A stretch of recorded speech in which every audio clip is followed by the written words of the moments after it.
Okay, so as a follow-up to the video I did the other day on the hard brake pedal, what I've decided to do today is just take off the brake calipers and check those slider pins and grease them up and make sure everything's good with those. So I'm going to do all four wheels, but I think I'm just going to start with the front for today. Yeah, I'll show you how that's done, and let's get started here. Okay, so I got the wheels off, got the vehicle blocked up safely, and just about to take these calipers off of here. And what you'll need on this car, this is a 2006 Mazda 5, is you're going to need a 7mm Allen wrench. All right, there's a little rubber cap here that protects the end of that Allen head. So you just move that out of the way. And there's your Allen head in here. There's one on the top and one on the bottom to remove that caliper. Yeah, and just before I get going on this job here today, I have a shout out to a fellow YouTuber, a Canadian YouTuber in Nova Scotia, by the name of, he goes by Grampy's Workshop. Now, if you want in-depth coverage of projects around the shop, projects around a home, snow plowing in the winter, and product reviews, you can find no better site than Grampy's Workshop. Okay, now you've got to check this guy out. He's got everything under the sun. He's got a workshop. He's got a camp on a lake in Nova Scotia. He's got a whiteboard in his shop where he puts funny sayings almost every video. He's got a good sense of humor. This guy's entertaining to watch. So please go and check out Grampy's Workshop on YouTube and subscribe to his channel. And he's got a great big garage door where he puts all his stickers. But this is a little box I use for almost every job I use. So I'm going to put it here because this is going to get more coverage in my videos than probably any garage door I'd ever have. So I'm gonna put it probably right there. So just let me take the sticker off it. I'm gonna use both hands and I'll get that on the toolbox and I'll show you that in a second. And there you go. There's Grampy's Workshop sticker on my toolbox. And like I say, go check out Grampy's Workshop on YouTube. You'll have lots of fun. You'll be glad you did. Okay, on with the job here today. Okay, so I got a 7mm wrench in that hole. I'm going to use a little cheater here, a wrench on there. And we'll turn that off of there. Okay. Now I'm going to take out those bolts. Okay, there's the bottom one right there. And there's the top one. Okay. Now I'll just take a screwdriver, put it in here. Oh, I forgot something. I had to take this clip off here. Oh yeah, I always forget these ones that have a clip. So you just pop that clip off. Okay. And, okay, now we'll just gently pry the caliper. Just pry it out of there. Like that. That's one of the pads fell out. Okay, so what I'm going to do is I always hang the caliper up. Now, you'll see some guys, they just let the caliper hang down on the hose, and that'll lead to premature failure of the hose. So what I do is I have an old piece of coat hanger here, and I just put it up over the spring or somewhere, and I'll support the caliper like that, see? And that takes the tension off the hose, okay, because that caliper is pretty heavy. Okay, pop that pad out of there, just like that. All right, I'll save those because we're going to put those back in today. I've ordered a new set of pads, but it's going to be about a week before they get here. But I wanted to get in here and clean this up and see if I can sort out that hard pedal before they get here. Okay, so there's the piston there. Now, on this car, on the front brakes, on the front calipers, you can just push it right back in like a standard old piston, you know, like a brake piston. You can just push it right back in. It's a smooth bore, okay? But on the back, I could show you when we get to that, there's a wind-in tool. You know, it's basically got two little pins in the end of the piston, and you've got to turn that piston clockwise into the bore to retract it. So every time, you know, as it comes out, it's coming out counterclockwise to reduce the clearance between the pads and the rotor, okay? And as the pads wear, that piston ends up farther out of the bore. So when you reseat it, this one you can push straight back in. The other one you're going to need a tool. There's some modifications you can make, but you can buy a really cheap tool. I bought one on Amazon. It comes with all the sorts of attachments. I think it was $30.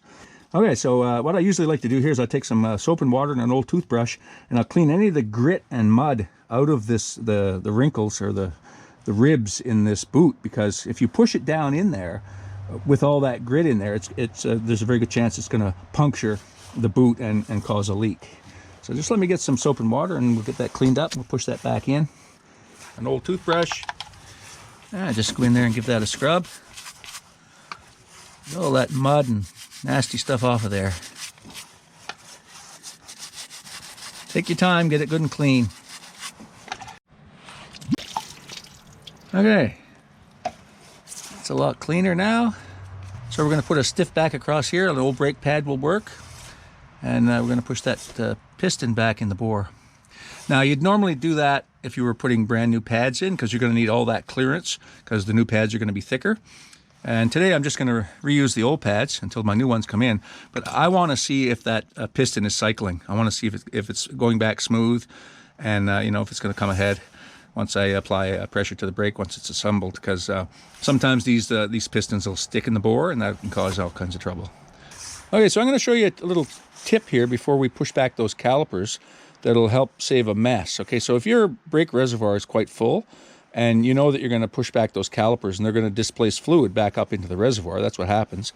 You know, if you have got, you know, lots of room in your reservoir, just leave the cap loose so some air has a chance to come out. But if you're too high on fluid, here's a tip that works really well. Just take one of these pump sprayers out of one of these pump bottles you can get anywhere, and just put it in and aim it into an old can, and you can move, you know, enough fluid out of there to be able to push the pistons back in the bore. Now, you're not going to reuse this fluid. You know, that's as tempting as it is, because it's quite expensive. You know, some people want to reuse brake fluid. Don't reuse it. Brake fluid has a high affinity to absorb moisture from the atmosphere. And that's why they'll usually recommend, you'll see on a bottle of brake fluid, they say don't leave it uncapped, you know, and probably best to always fill from a new container. Because, you know, if it's out in the atmosphere, it's going to absorb moisture. You're going to get moisture down inside your brake lines, cause corrosion, all sorts of trouble. So that's the reason for that. Now, you can see here, how slick is that? You know, it's not as speedy as you might want, but you only got to move a few ounces, right? So some people will use, I also have a turkey baster, which works really well, and it's a higher volume, quicker. But if you don't happen to have a turkey baster and you don't want to go out and spend the money on one, and most people have these things in their shop, well, you can remove a bunch of fluid that way. And like I say, then safely dispose of your brake fluid. You know, you can do that at the same place that you get rid of your engine oil, stuff like that. There's lots of places now it'll take old fluids. Okay, so I've got it down a bit, so I think that's good. Let's push those pistons back now. Okay, now to push the piston back in the bore, just take an old brake pad here, sit it across like that, and we're going to take a C-clamp. We're going to put the C-clamp across here, and we're going to squish that down. And that should pull it right back into the bore. Okay, so that piston's back in the bore as far as it wants to go. Now I'm going to clean up these pins. It's important that these pins are clean and in good shape and that they're greased properly, okay? Because as the pads wear, the caliper has to be able to slide back and forth on these pins to adjust, to make an automatic adjustment. Okay, as the pads get thinner, the piston has to come out, and then the whole caliper has to move back and forth a little bit. And a big problem with brakes is that these pins, you know, however they're made different ways by different manufacturers. But if they jam up or get corroded and lack lubrication, they'll seize, and it'll cause the whole caliper to seize. And now, what you use on these, where did I put it? Oh man. Okay, now it's really important to lubricate these pins, and what you're supposed to use is what they call silicone ceramic brake part lubricant, okay? And you can buy a little tube of it. I'll put a link for it in the description. And in a pinch, and I'm in that pinch here today, I cannot find my tube of silicone ceramic brake lubricant. So I know that these brakes are going to be coming apart in about a week when my lower control arm comes in that I got coming for the other side, and I'm going to put some new pads all around. So in a pinch, you know, I can recommend just using regular grease on them. But why they say not to use regular grease, because regular grease will absorb moisture and it'll accelerate the corrosion of these. But in the short term, regular grease will work. So this channel doesn't only show you the right way to do something, it'll also show you the wrong way to do something on occasion with an explanation. So anyway, I just got the grease gun here, pump out a bit of clean grease, and yeah, we'll grease those up, and we're going to run them back and forth in those holes to make sure it's all going to work well. Okay, let's just try that. Just bring them into there and run them through a few times back and forth like that. You see that coming through? That's working really smooth, really nice. Okay, and then when I get the proper grease next week, when I take these apart, I'll put the proper grease in there. Okay, so I got the pads cleaned up. I just dunked them in this soapy water here a little bit to get any grit off them, and I put them back in place, and I'm going to sit them over the rotor. Okay, get that bolt started on that side, and we've got this one started on the top.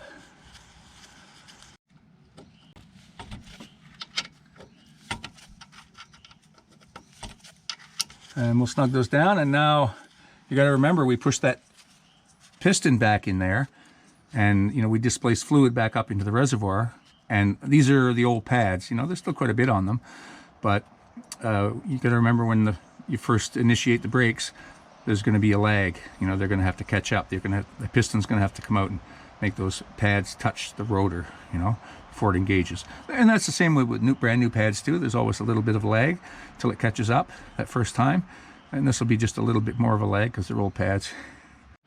Okay, got it all back to. Okay, so I got this caliper all back together. Got the pads in there. I put the retaining clip on here, the anti-rattle clip they call it. And usually the last thing I do is I use the last bit of my soapy water to clean up any bits of fingerprints and whatnot I put on the brakes while I was doing the job. Can't hurt anything. Give it a good dousing. And you can use brake cleaner, a commercial brake cleaner, but soap and water works really well too. That gets the last bit of grease out there, and then that'll just clear off in the first few turns of the wheel once you get the car going. Okay, we're going to do the identical process on the other side, so I'm not going to show you that. Check back next week or so when I get the new pads, and I got to put a lower control arm in on the other side, and a little sway bar link and things like that. Hopefully this has helped somebody, and most important, remember to go over and check out Grampy's workshop and subscribe to his channel. You're not going to regret it. Great channel, great YouTuber, and that's all for now. Thanks for watching. Comment, like, and subscribe, and we'll see you again soon. Bye for now.